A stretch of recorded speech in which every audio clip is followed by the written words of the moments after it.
The Lives of Others, or Das Leben der Anderen, is a 2006 film set in East Berlin during the 1980s. The film follows a member of the Stasi, the secret police of East Germany during the Cold War, and someone that this member is observing. The movie shows the way in which the state used regular people to spy on other regular people for various nefarious purposes. It is quite a harrowing film in its depiction of what it wants to show us about how the state can secretly observe those it is meant to protect.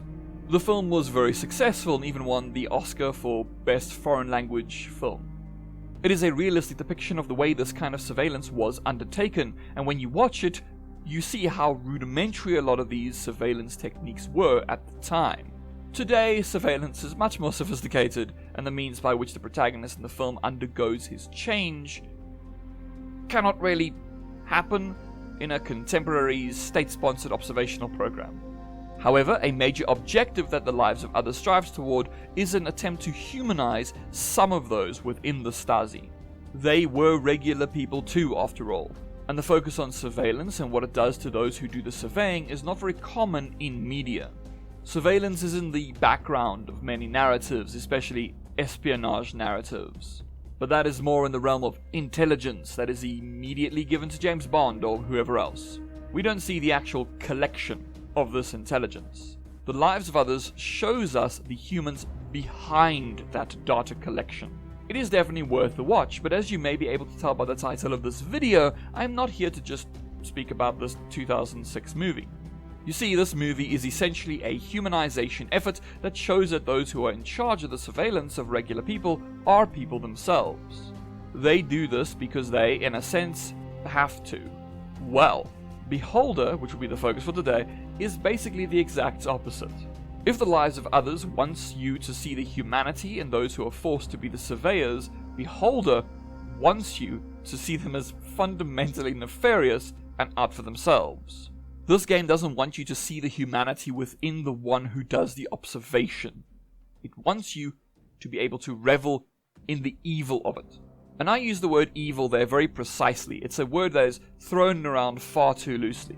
You see, when most games allow you to do something evil, it often amounts to comical moral choices. Do you save the people or murder them all? The moral choice here is idiotic. Some games are much better with their moral choices, but many want you to choose between, being Jesus or Hitler. And even the games that explicitly let you be the bad guy are often just silly in their presentation, like Overlord. You're hardly evil, and you're more like an anti-hero most of the time. When it comes to Beholder, you could also even argue that the character you play as is not evil. His role in the world is simply the consequence of a totalitarian state. The game itself plays like a highly stylized version of The Lives of Others. You are a landlord in a state-run housing unit, and it's your job to spy on the people who live in the building. You effectively make them live in fear of you. The thing that adds to the effective evil of this character is that you are little more than a state-appointed landlord. You are not someone special or high up in the ranks. In fact, you are far closer to those you observe than those you report to.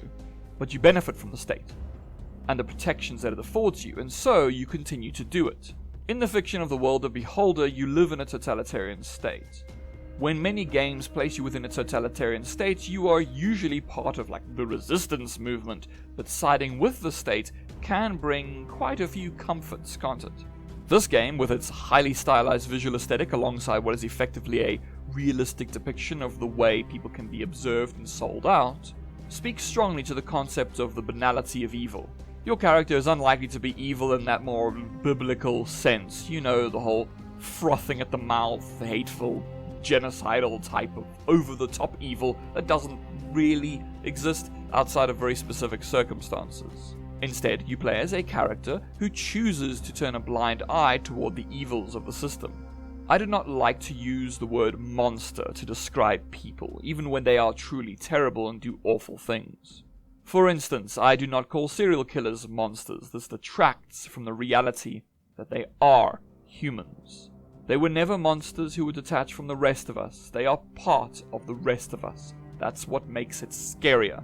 It's terrifying to think that those who would do deeds that we would call monstrous simply live alongside us. That is scary though, so I understand why people try to pretend that certain people are just monsters who are separate from the rest of us. However, you don't have to be a monster in that sense to be a bad person. You simply have to be someone who cares more about themselves than they do about anyone else. In Beholder, you play as exactly that kind of character. You are essentially someone who has denied themselves the kind of humanism that takes place in the lives of others in favor of benefiting from the system that put them in power in the first place. The game is also fun.